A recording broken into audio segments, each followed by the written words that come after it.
I am losing steam just a little bit. Forget Lonan and Harrison. Forget Darren and Reeve. Darren and Harrison are like the best. Instead of writing like a whole dramatic expose of him trying to figure it out, I'm just gonna get him to think. Harrison, use your brain and figure it out and then come back to me. Today I woke up early to watch the sunshine, but it's shitty outside. His hair is giving Lonan Clark. Week 2, NaNoWriMo, we're back. It is November 8th somehow already. This week is the week where I am exhausted, and also I am now apparently on break, so I'm like even more exhausted. It is day 8, which means I need to be at 13,336 words as per my calendar, which I'm staring at. I am currently at 15,504 words. So tomorrow's word count is 15,000, which means if I don't write for the rest of the night, I'll just be 500 words ahead. My ideal is staying 1,000 words ahead because if I end up running out of time or something, it doesn't feel like I need to do that much work. If you have not caught my other vlogs, hi, I am Rachel if you're new to my channel because I've been getting some new subscribers coming along for the NaNoWriMo content. Welcome. I'm working on a contemporary fantasy novel for NaNoWriMo. It is a pre-existing project. I'm just trying to finish it. At this point, the manuscript I think is nearing 130,000 words in total. In the beginning, I wrote like a lot, like in the first couple of days, because NaNoWriMo coincided with me writing like the most important parts of my book, which required a lot of words, which was fantastic. And so I got really ahead. But now that the important parts of like, we're in like a bit of like a cavern down here. We were like, yes, at the top here with all this exciting action. And now we're kind of in a down period. The words aren't coming as quickly, but because I keep getting ahead, I have not been behind. So I would like to write more for the rest of the night. It's 8:30. I am not having a great pain day. I mentioned my pain in my last vlog. I am not feeling well. I had a massage today, so I'm very sore.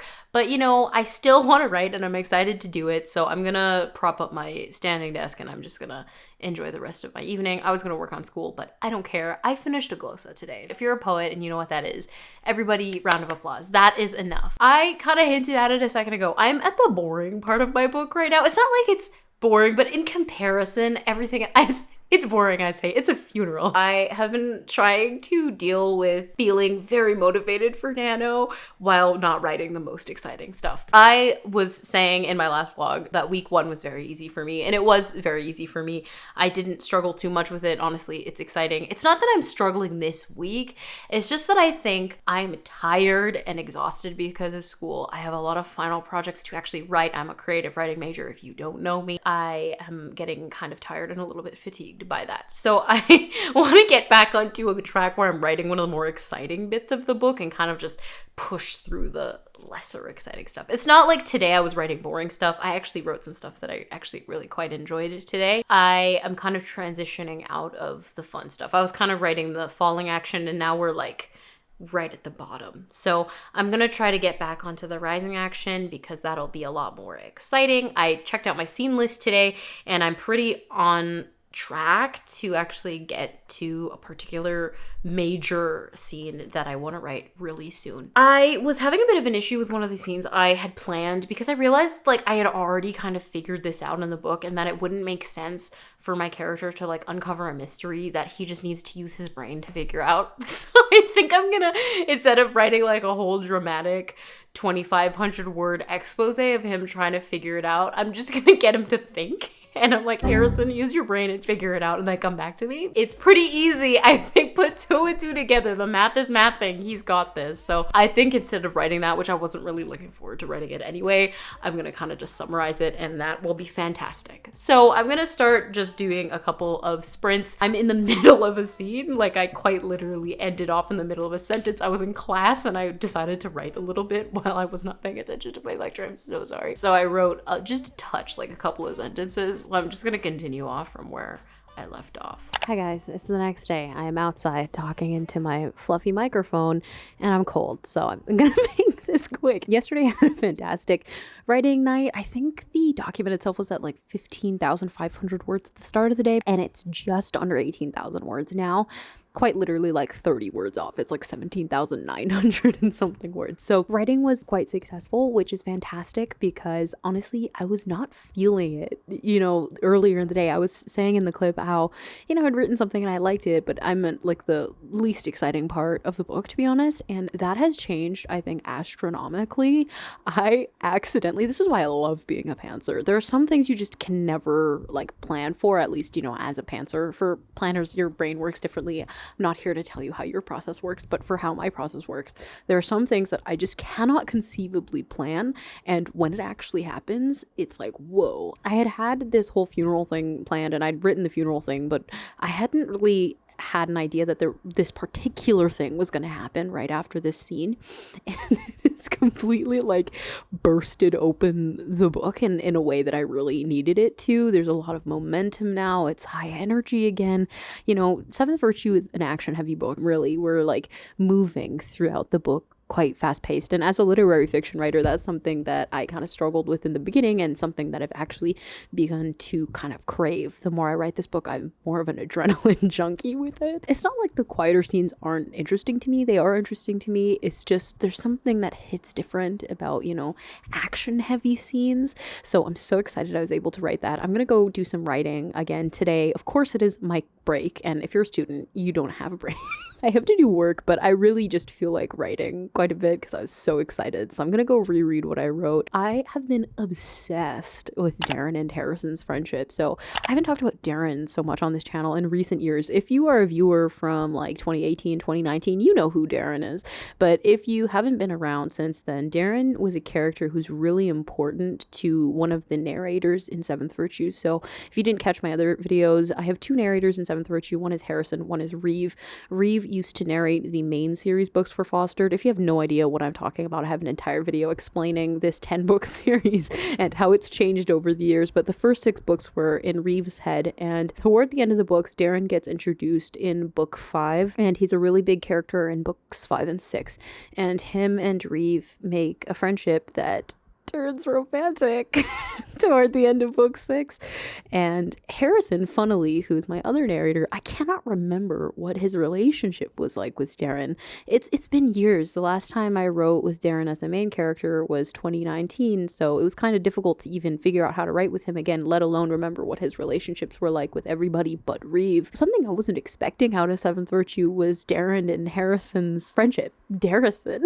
I'm like, forget Lonan and Harrison. Forget Darren and Reeve. Like, forget my OTPs. Darren and Harrison are like the best. I've been having a lot of fun writing them, getting to know each other and trusting each other, because I don't remember what their relationship was like before. I can't remember if they were friends, or I could go reread the other books, but that's like 600,000 words and way too much effort for me. So I don't know what their relationship was like. Darren and Lonan had a friendship. I don't remember Darren and Harrison ever having a friendship. So something that's pretty sweet about Seventh Virtue is that now Darren and Harrison can kind of get to know each other and become friends, trust each other, and it's not just about Darren and Reeve anymore, because Harrison genuinely cares about Darren now. So Harrison only has ever really been friends with Reeve and Foster, and I was talking to my critique partner about this yesterday because she knows everything. She's my twin sister and she reads all of my work. Funnily enough, I've always said, Harrison doesn't really have friends because, Foster's more of a brother. They've grown up with each other pretty much. They don't really treat each other as anything but family. Reeve is obviously his other best friend, and she is his friend, but she's also like a sister because they're really close.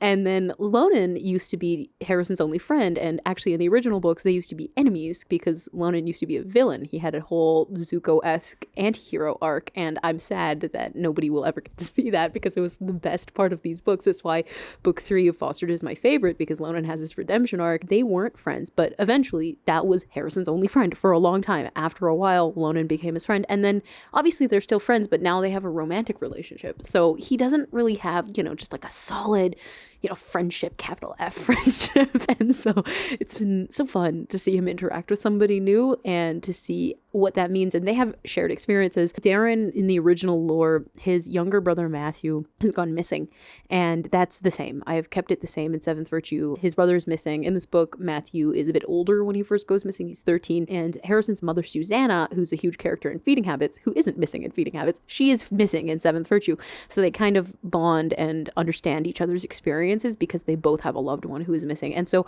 smooshing them together has been so fascinating. And I love it. We get a solid bromance. And I'm so excited about it because I'm like, yeah, Harrison needs friends. Darren needs friends.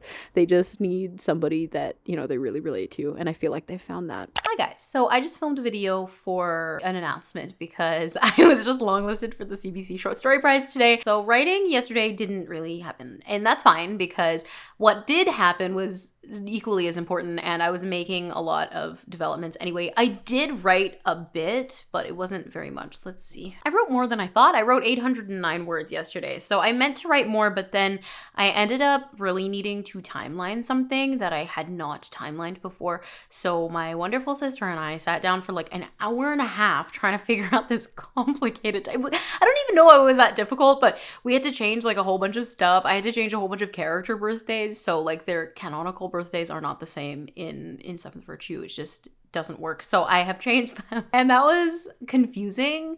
But now that I have all the information in place, I've just basically saved it in a new document. So I'm going to do some writing today because that's really all I want to do today. I'm just really looking forward to writing. I did reread what I wrote yesterday and it was so fun. It was so hilarious.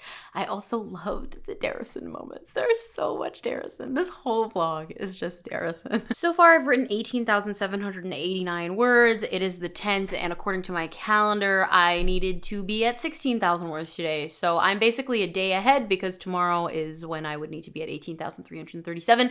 I'm going to try to hit 20K today. I think that is pretty doable for me. I'm honestly just very excited to write Seventh Virtue, so I think it will happen. Hi guys, it's becoming a tradition to come out here and talk about my writing while it's freezing cold. It is like almost 5 o'clock on Saturday the 12th, and I haven't written like really for like the last 2 days.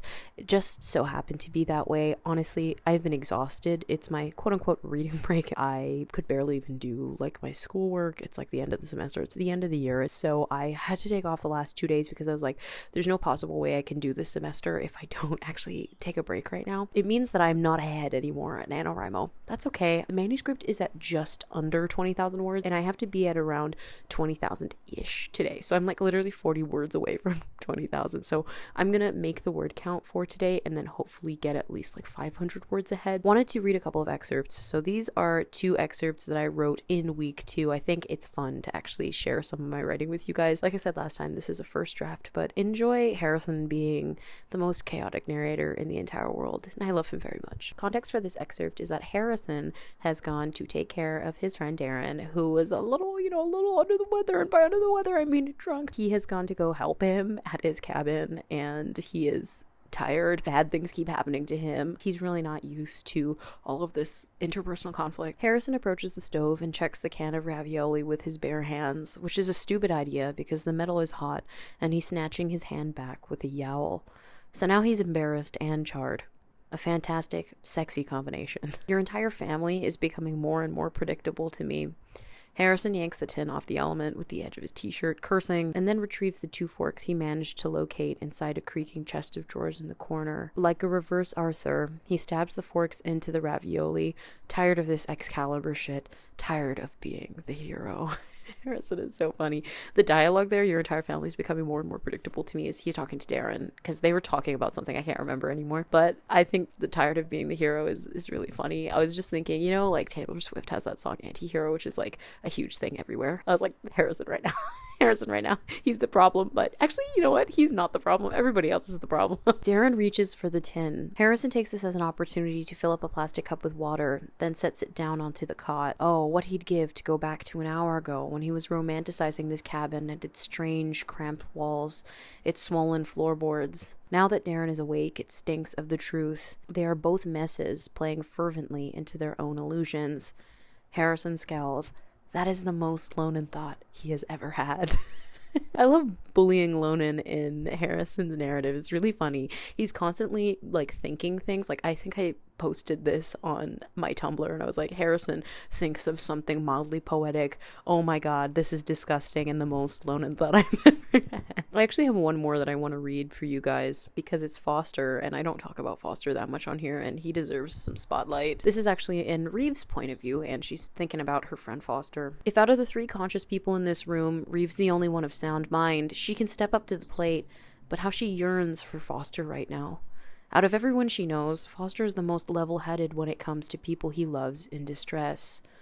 Come the dawn or let him be saved, Reeve thinks, recalling that Foster had said he'd be working at the garden center again while things calmed down. She had an inkling he wanted to get back to planting flowers, not just because his thumb is greener than the stem of a monstera, but because of a man she'd seen hovering outside of this exact room when Foster had rushed in a few hours prior to check up on her. Reeve wouldn't have thought much of him, this starry man dressed in a caramel trench coat and canary yellow chukka boots, cropped copper hair warming his deep skin, if it weren't for the way Foster purposefully avoided mentioning a word about him. Come the dawn or let him be saved, she thinks again now, and then smaller.